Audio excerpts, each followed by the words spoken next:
नमस्ते साथियों, आप सभी का स्वागत है ठाकरे क्लासेस में। जैसे कि दोस्तों आप सभी को पता है कि इस चैनल में मैं डेली 15 से 20 मिनट का एक वीडियो डालता हूं जो किसी भी इलेक्ट्रिकल बंदे के लिए बहुत ही इंपॉर्टेंट होता है, जो कि दोस्तों अपने 25 MCQ होता है। तो उससे रिलेटेड जो भी क्वेश्चन बनता है उसे मैं इसमें सॉल्व करवाता हूँ। तो चलिए दोस्तों आज का सेशन स्टार्ट करते हैं। आप सबको पता ही होगा ये सब रिपीटेड क्वेश्चन है, सब एग्जाम में आए हुए हैं, उन्हीं को मैं इसको यहाँ पे लेके आया हूँ।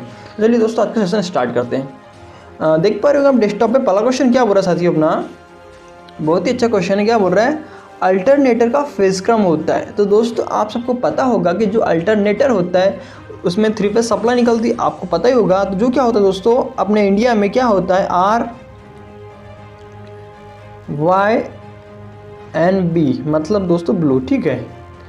तो आपको पता ही होगा रेड येलो ब्लू, ये इस क्रम में अपना क्या होता है 3 फेज सप्लाई ली जाती है अल्टरनेटर से, ठीक है। तो इसका आंसर क्या आ जाएगा अपना साथियों, आंसर आ जाएगा इसका RYB, ठीक है, जैसे कि आप देख पा रहे हो, ठीक है।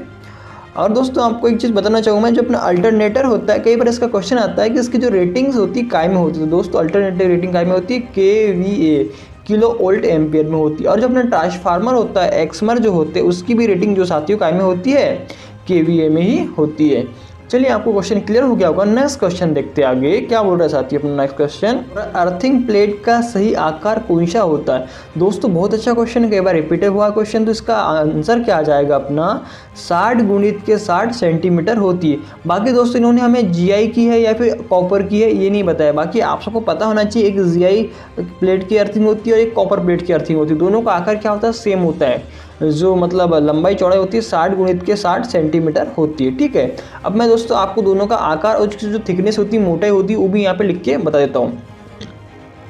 सपोज अगर साथियों आपके पास में उन्होंने क्या बोला कि GI प्लेट मतलब GI अर्थिंग प्लेट है, तो उसका जो आकार होगा क्या होगा दोस्तों 60 सेंटीमीटर, ठीक है, इंटू 60 सेंटीमीटर इंटू क्या हो जाएगा साथियों, उसकी जो थिकनेस होगी कितनी हो जाएंगी 6.35 mm में रहेगी, ठीक है। तो ये दोस्तों अपना GI मतलब कि गैल्वेनाइज्ड आयरन की जो प्लेट होगी उसके लिए ये आ जाएगा 60 गुणित के 6.3 सेंटीमीटर, ये सॉरी mm में आ जाएगा। ये जो है अपना थिकनेस mm में आएगी और जो अपने लंबाई चौड़ाई रहेंगी साथियों ये कहाँ में रहेंगी सेंटीमीटर में रहेगी। तो ये आपको क्वेश्चन क्लियर हो गया वो, ठीक है। आगे देखते हैं दोस्तों, इसमें और एक प्लेट होती है अपनी काय की कॉपर। कॉपर मतलब कि CU दोस्तों आप सबको पता है कॉपर बहुत ही अच्छी चालक धातु है, ठीक है। इसमें भी क्या होता है 60 सेंटीमीटर इंटू के 60 सेंटीमीटर इंटू के हो जाएगा क्या हो जाएगा दोस्तों 3.18 mm, मतलब कि ये जो अपनी थिकनेस होती है दोस्तों कॉपर CU की ये जस्ट उसकी आधी हो जाती है किसके GI की। तो दोस्तों ये दोनों क्वेश्चन बहुत ही इंपॉर्टेंट है, एग्जाम की दृष्टि से आपको याद रखना है। चलिए साथियों नेक्स्ट क्वेश्चन देखते हैं आगे, ठीक है। अपना ओस्टेट के दाया मतलब कि साथियों राइट हैंड रूल के अनुसार अंगूठा किस को प्रदर्शित करता है। तो दोस्तों बताइए अंगूठा किसे प्रदर्शित करता है, तो ये अपनी धारा की दिशा को दर्शाता है, ठीक है। क्वेश्चन होगा वो क्लियर। आगे देखते हैं नेक्स्ट क्वेश्चन क्या बोल रहा है, कार्य करने की दर को क्या बोलते हैं। तो कार्य करने की दर दोस्तों क्या बोलते हैं, उसे शक्ति बोलते हैं, ठीक है। और आपको पूछा दोस्तों अगर कार्य करने की क्षमता किसे बोलते हैं तो वह ऊर्जा को बोलते हैं। चलो इन्होंने हमें क्या पूछा, दर पूछा, तो क्या आ जाएगा शक्ति, इसका आंसर आ जाएगा। क्वेश्चन देखिए साथियों क्या बोल रहा है, शुष्क प्राथमिक सेल में निम्न में से कौन सा दोष होता है। जो अपना ड्राई सेल होता है साथियों आप सबको पता ही होगा उसका जो वोल्ट होता है क्या होता है 1.5 वोल्ट होता है, ठीक है। ये आपको इतना पता ही होगा। तो वो बोल रहा है कि इनमें से कौन सा दोष है जो उसमें पाया जाता है। तो इसमें देख ध्रुवच्छादन दिया हुआ है, स्थानीय क्रिया दिया हुआ है, बगलिक। तो दोस्तों यह सब जो दोष दिए हुए हैं ये सब हमने सेकेंडरी सेल के दोष है, ठीक है। तो इसलिए इसका आंसर क्या आ जाएगा, इनमें से कोई नहीं आ जाएगा। तो ठीक है क्वेश्चन आपको क्लियर हो गया। नेक्स्ट क्वेश्चन देखिए आगे क्या बोल रहा है अपना, यो नेक्स्ट क्वेश्चन देखेंगे आगे क्या बोल रहा है, दो प्रत्यावर्ती राशियां एंटी फेज कहलाती हैं जब उनके बीच फेज अंतर हो। तो बताइए जब फेज अंतर एंटी फेज हो मतलब क्या बोल रहा है, तो उसका आंसर क्या आएगा दोस्तों 180 डिग्री उसका आंसर आ जाएगा, ठीक है। नेक्स्ट क्वेश्चन देखिए, असंतुलित लोड में शक्ति मापने हेतु कौन सी विधि का प्रयोग किया जाता है। जब साथियों असंतुलित लोड हो तो वहां पे क्या होता है 3 वाट मीटर का मेथड का यूज करते हैं। तो क्वेश्चन आपको क्लियर हो गया होगा। नेक्स्ट क्वेश्चन देखेंगे साथियों क्या बोल रहा है, पिच फैक्टर का मान ज्ञात करने का सूत्र क्या है। तो क्या होता है दोस्तों cos अल्फा अपॉन के 2 ये इसका आंसर आता है, ठीक है। नेक्स्ट क्वेश्चन देखिए साथियों आगे क्या बोल रहा है, वैद्युतिक करंट या वोल्टेज का फॉर्म फैक्टर कितना होता है। दोस्तों बहुत अच्छा क्वेश्चन है, इसके पहले भी आया था, मैं इसको क्लियर भी कराया था। कितना होता है आप सबको पता ही होगा कितना होता है 1.11 होता है। ठीक है, बाकी दोस्तों आप सबको पता होना चाहिए जो फॉर्म फैक्टर होता है, फॉर्म फैक्टर इसको रूप गुणांक भी बोलते हैं। ठीक है, ठीक है। तो दोस्तों ये होता कैसे है, मतलब आपको पता होना चाहिए। तो किसका अनुपात होता है, RMS वैल्यू, ठीक है, RMS वैल्यू अपॉन के क्या होता है दोस्तों, एवरेज वैल्यू। एवरेज वैल्यू दोनों के अनुपात को फॉर्म फैक्टर बोलते हैं। तो RMS मान कितना होता है दोस्तों, 0.707 अपन एवरेज वैल्यू कितनी होती है, 0.637। जब आप इसमें इसका भाग दे देंगे तो आपका जो आंसर निकल के आएगा दोस्तों, कितना आ जाएगा, आपका आंसर आ जाएगा साथियों, देख पा रहे हो आप, आपका आंसर आ जाएगा 1.11 आ जाएगा। फॉर्म फैक्टर का यह मान होता है। दोस्तों क्वेश्चन क्लियर हो गया होगा। नेक्स्ट क्वेश्चन देखेंगे आगे, इनमें से कौन सा गुण कास्ट आयरन में नहीं पाया जाता। तो दोस्तों ये भंगुरता होता है, उसमें कंपन सहनशील और दबाव सहन ये सब होता है। स्थायी चुंबक का गुण नहीं होता। ठीक है, चुंबकीय गुण नहीं होता। नेक्स्ट क्वेश्चन, मीट्रिक प्रणाली में 1 HP बराबर होता है। तो दोस्तों बहुत ही अच्छा क्वेश्चन है, रिपीटेबल क्वेश्चन है, कई बार एग्जाम में पूछा है। अब इन्होंने हमें क्या पूछा है, 1 HP बराबर कितना होता है, काय में पूछा है उन्होंने, हमें मीट्रिक में पूछा। तो कितना होता है साथियों, 735.5 वाट होगा। अगर यही आपको 1 HP बराबर काय में पूछता, ब्रिटिश में पूछता, तो कितना बताना है, 746 HP, 746 मतलब कि 746 वाट। ठीक है, ये आपको क्वेश्चन क्लियर हो गया हो। ठीक है, नेक्स्ट क्वेश्चन देखिए आगे क्या बोलना चाह रहा है, DC सीरीज मोटर को स्टार्ट करने में प्रयुक्त स्टार्टर है। जो अपनी सीरीज मोटर होती है, DC सीरीज मोटर होती है, उसको स्टार्ट करने के लिए कौन सा स्टार्टर का यूज किया जाता है। तो दोस्तों आप सबको पता होगा, अपनी DC सीरीज मोटर होती है, शंट मोटर होती है, कंपाउंड मोटर होती है। इन सबको स्टार्ट करने के लिए स्टार्टरों की आवश्यकता होती है। तो सीरीज मोटर के लिए क्या आ जाएगा दोस्तों, 2 पॉइंट स्टार्टर आ जाएगा। अगर आपको शंट मोटर पूछता, शंट मोटर को स्टार्ट करने के लिए कौन सा स्टार्टर यूज होता, तो आपको वहां पे क्या लगाना पड़ता दोस्तों, 3 पॉइंट स्टार्टर। अगर आपको कंपाउंड मोटर पूछता, कौन सी कंपाउंड मोटर को स्टार्ट करने के लिए, तो आप क्या लगाते हैं, 4 पॉइंट स्टार्टर। और यहाँ पे क्या दिया है दोस्तों, चौथा ऑप्शन डी वाली स्टार्टर। तो यह इंडक्शन मोटर में यूज किया जाता है। तो आपको क्वेश्चन क्लियर हो गया होगा। जो सीरीज मोटर है उसके लिए अपने को क्या लगाना है, अपने को साथियों 2 पॉइंट स्टार्टर का यूज किया जाएगा। नेक्स्ट क्वेश्चन देखिए आगे क्या बोलना चाह रहा है अपना क्वेश्चन, क्या बोल रहा है, एसी मशीनों की शक्ति अंकित की जाती है। तो जो एसी मशीन होता है साथियों, मतलब अल्टरनेटर हो गया एक तरह से देखा जाए तो। ठीक है, तो उनकी जो रेटिंग होगी काय में की जाएगी, केवीए में की जाती है, किलो वोल्ट एम्पियर में। सपोज दैट आपको डीसी मशीन बोलता तो वो क्या आता, किलोवाट आता है ना। अगर ट्रांसफार्मर का पूछता तो वह भी क्या आता, केवीए आता है। ठीक है, और जो KWH यहाँ पे लिखा दोस्तों, ये जो ऊर्जा मीटर होता है अपना, एनर्जी मीटर होता है, उससे क्या करते हैं, KWH में उसकी मतलब अपन क्या करते हैं, यूनिट मापते हैं ना, पता ही होगा आपको। ठीक है, नेक्स्ट क्वेश्चन देखिए आगे क्या बोल रहा है, पावर फैक्टर का मान लीडिंग हो जाता है जब लोड क्या होगा। तो इन्होंने देखिए क्या बोल रहा है, पावर फैक्टर मतलब आपको पता है cos फाई होता है, शक्ति गुणांक जिसको बोलते हैं पावर फैक्टर। ठीक है, क्या होता है दोस्तों, KW मतलब होता है वास्तविक शक्ति जिसको रियल पावर बोलते हैं, अपॉन क्या हो जाएगा दोस्तों, KVA मतलब होता है दोस्तों आभासी शक्ति जिसको एपरेंट पावर बोलते हैं। ये आपको याद रखना जरूरी है। और अपन एसी थ्योरी में देखा जाए तो IC थ्योरी में क्या होता है दोस्तों, R/Z भी होता है, cos फाई का मतलब है ना, ये आपको याद रखना है। ठीक है, तो ये बोलना चाह रहा है कि जब लीडिंग कंडीशन में है तो उस समय लोड क्या होगा, मतलब किस कंडीशन में होता है, तो वो क्या होता है, कैपेसिटी हो तो। ठीक है, आपको समझ में आ गया होगा। ठीक है, नेक्स्ट क्वेश्चन देखिए, ट्रांसफार्मर में ओपन सर्किट टेस्ट किस क्षतियों का मान ज्ञात करने में किया जाता है। क्वेश्चन बहुत अच्छा है। देखिए क्या बोल रहा है, जब ट्रांसफार्मर ओपन सर्किट हो, ओपन सर्किट में क्या होता है, जितनी भी अपनी लो हानियां मतलब कि लो क्षति जो होती है ओपन सर्किट में की जाती है। अगर आपको दोस्तों ट्रांसफार्मर बोलेगी शॉर्ट सर्किट है, ठीक है, तो उस कंडीशन में जो अपना आएगा क्या आ जाएगा, ताम्र हानि आ जाएगा। क्वेश्चन क्लियर हो गया होगा आपको। ठीक है, नेक्स्ट क्वेश्चन देखिए आगे क्या बोलना चाह रहा है, लेकलांची सेल में प्रयुक्त इलेक्ट्रोलाइट है।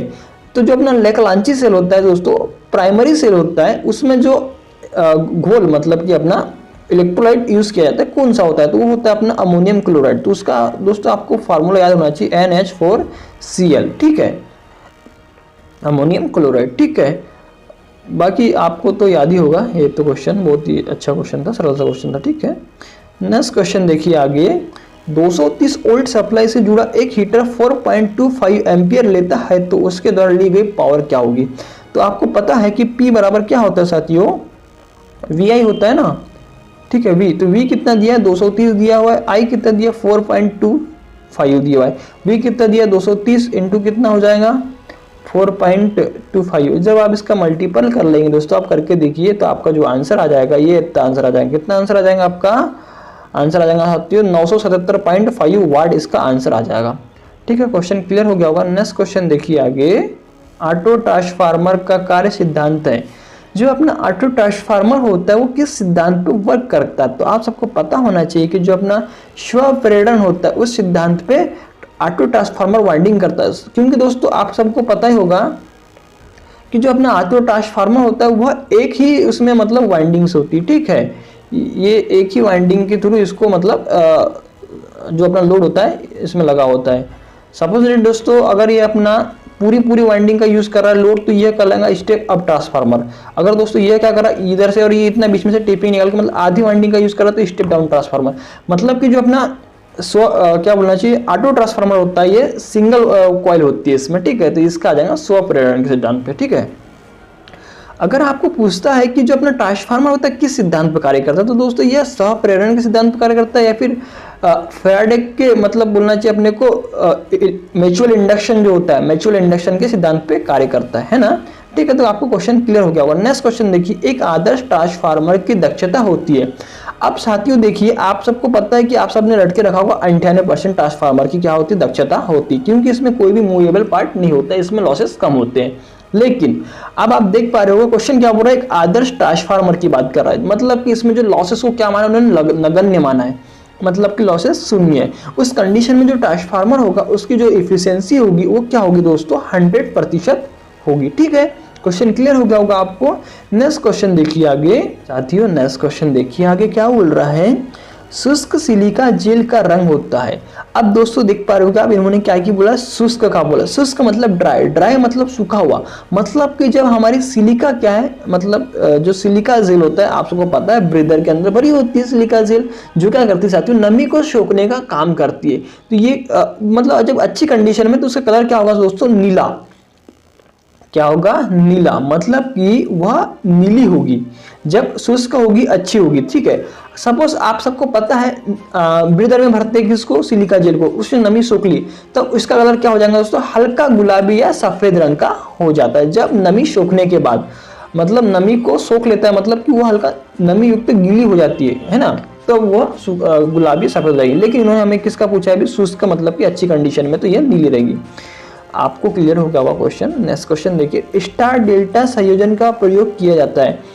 स्टार डेल्टा संयोजन बहुत अच्छा कनेक्शन है, आप सबको पता है। अपना डेल्टा कनेक्शन होता है, स्टार कनेक्शन में डेल्टा टू डेल्टा होता है, स्टार टू स्टार कनेक्शन होता है। ठीक है, तो ये पूछना चाह रहा है कि स्टार डेल्टा संयोजन का प्रयोग voltage step up power transformer जो होते हैं उनमें किया जाता है। ठीक है, नेक्स्ट क्वेश्चन देखिए आगे क्या बोलना चाह रहा है दोस्तों, बहुत ही अच्छा क्वेश्चन है। क्या बोल रहा है अपना क्वेश्चन, निम्न में से टार्क का मात्रक है। जो अपने टार्क होता है टॉर्क, इसका मात्रक होता है दोस्तों न्यूटन मीटर। ठीक है, न्यूटन मीटर इसकी क्या होती इकाई होती है। तो इसका आंसर क्या आ जाएगा, आपको देख पा रहे होगे न्यूटन मीटर इसका यह आंसर आ जाएगा। ठीक है, नेक्स्ट क्वेश्चन देखिए आगे क्या बोलना चाह रहा है अपना क्वेश्चन।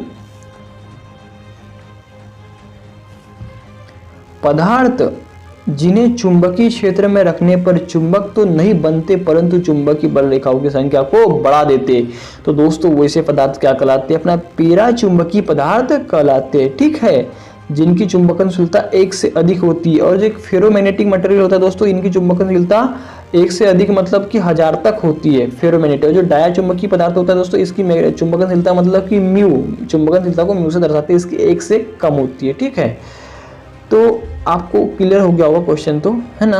नेक्स्ट क्वेश्चन देखेंगे आगे क्या बोल रहा है। एक सामान्य विद्युत लैंप विद्युत धारा के किस प्रभाव पर कार्य करता है। आप सबको पता है कि जो अपना इलेक्ट्रिक बल्ब होता है उसके अंदर टंगस्टन का फिलामेंट होता है ना, ये तो आपको पता होगा, उसमें गैसेस होती है। ठीक है, तो ये पूछना चाह रहा है कि ये किस सिद्धांत पर कार्य करता है। जो अपना इलेक्ट्रिसिटी होती है उसके उष्मीय मतलब कि हीटिंग प्रभाव पे कार्य करता है। तो क्वेश्चन क्लियर हो गया होगा। नेक्स्ट क्वेश्चन देखेंगे आगे। एक ट्रांसफार्मर की नो लोड पर आयरन लॉस का मान 450 मतलब कि 450 वाट है, तो फुल लोड पे क्या होगा। तो दोस्तों आप सबने को तो पता ही होगा कि जो अपना आयरन लॉस मतलब कि लो कोर लॉस जिसको बोलते हैं। ठीक है, वह लॉस क्या साथियों स्थिर लॉस है। स्थिर लॉस मतलब कि यह परिवर्तित नहीं होता, सेम रहता है। तो इस कंडीशन में चाहे फुल लोड हो चाहे नो लोड हो, उस कंडीशन में क्या होता है वो इक्वल टू, मतलब कि दोनों लॉस क्या होगी साथियों, बराबर ही होंगे। इसीलिए यहाँ पे भी 450 वाट ही आएगा। लेकिन अगर सपोज आपको बोलता है यहाँ कॉपर लॉस बोलता, आयरन लॉस की जगह कॉपर लॉस बोलता, तो उस कंडीशन में जो उसका लोड है दोस्तों वह क्या होता, चेंज हो जाता।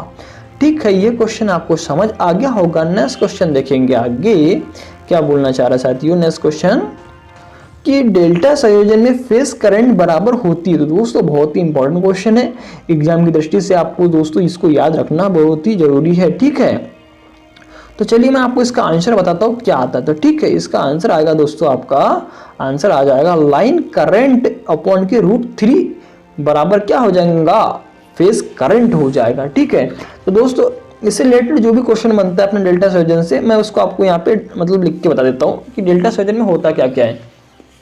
जैसे कि आपको मैंने अभी बताया कि phase current IPH is equal to क्या हो जाएगा, IL मतलब कि लोड करंट अपॉन के √3 होता है, जो यहाँ पे लिखा है भी। ठीक है, और इसमें क्या होता है साथियों, फेज वोल्टेज बराबर लाइन वोल्टेज। ये भी आपको याद रखना है, बहुत अच्छा क्वेश्चन है एग्जाम की दृष्टि से। और साथियों आपको ये भी याद रखना IL मतलब कि लोड करंट बराबर √3 हो जाएगा ना, जब ये ऊपर में है इसको जब इधर करेंगे तो √3 इंटू के IPH मतलब हो जाएगा फेज करंट। तो ये आपको फार्मूले याद रखना जरूरी। ये तो हो गई साथियों डेल्टा की बात। ठीक है, अगर आपको सपोज दैट स्टार में पूछता है तो उसका भी आपको रखना है, क्या में स्टार में। ठीक है, स्टार कनेक्शन के लिए, तो स्टार कनेक्शन में दोस्तों क्या होता है, IPH मतलब कि phase current is equal to line current, ये क्या होता है बराबर होता है स्टार में। ठीक है, और आपको क्या पूछेगा, VPH मतलब कि फेज वोल्टेज बराबर लाइन वोल्टेज अपॉन के √3। ठीक है, मतलब कि फेज स्टार कनेक्शन में फेज वोल्टेज बराबर लाइन वोल्टेज अपॉन के √3 होता है। ठीक है, और एक आता है साथियों इसमें क्या आता है, IPH मतलब कि आपको मैंने अभी बताया है, मतलब कि फेज करंट बराबर क्या होता है, IL मतलब कि लोड करंट। और दोस्तों आपको पूछता है कि VL मतलब कि लाइन वोल्टेज बराबर क्या होना चाहिए, √3 इंटू के VPH मतलब कि फेज वोल्टेज। स्टार में पूछेंगे आपको लाइन वोल्टेज बराबर क्या होना था, √3 इंटू के फेज वोल्टेज। तो दोस्तों ये आपको क्वेश्चन जो है ना रटे हुए रहना चाहिए। जैसे एग्जाम में इतना टाइम मिलता नहीं, वहाँ पे सब दिमाग लगा के काम करना पड़ता है ना, प्रेजेंट में रखना पड़ता है। ठीक है, आगे देखिए क्या बोल रहा है, लेगिंग पावर फैक्टर को सुधारने के लिए प्रयुक्त करते हैं। तो आप सबको पता है कि जो अपना पावर फैक्टर है उसको सुधारने के लिए हम किस चीज का यूज करते हैं, कैपेसिटर का यूज करते हैं। आप सबने देखा होगा कि जो सब स्टेशन बने होते हैं उन सब में कैपेसिटर बैंक लगाते हैं, ताकि हमारा जो पावर फैक्टर हो दोस्तों यूनिटी या फिर 0.85 से 0.9 मतलब मेंटेन रहे, जिससे क्या होगा अपना पावर फैक्टर इंप्रूव रहेगा। तो अपना जो केबल्स वायर्स जो लगे हुए हैं उनको कम हानि पहुंचेगी। ठीक है, तो अपने लॉसेस भी कम होंगे। तो इसमें क्या लगेगा, अपना कैपेसिटर लगेगा। तो साथियों आज के अपने 25 क्वेश्चन हो गए। आप मुझे बताइए आपको क्वेश्चन में जो भी दिक्कत है या फिर जो भी कुछ आपको डाउट है तो आप कमेंट बॉक्स में जरूर लिख सकते हैं। तो साथियों यार अपना चैनल को जरूर सब्सक्राइब करें और अपने दोस्तों को भी शेयर करें। तो धन्यवाद। ठीक है।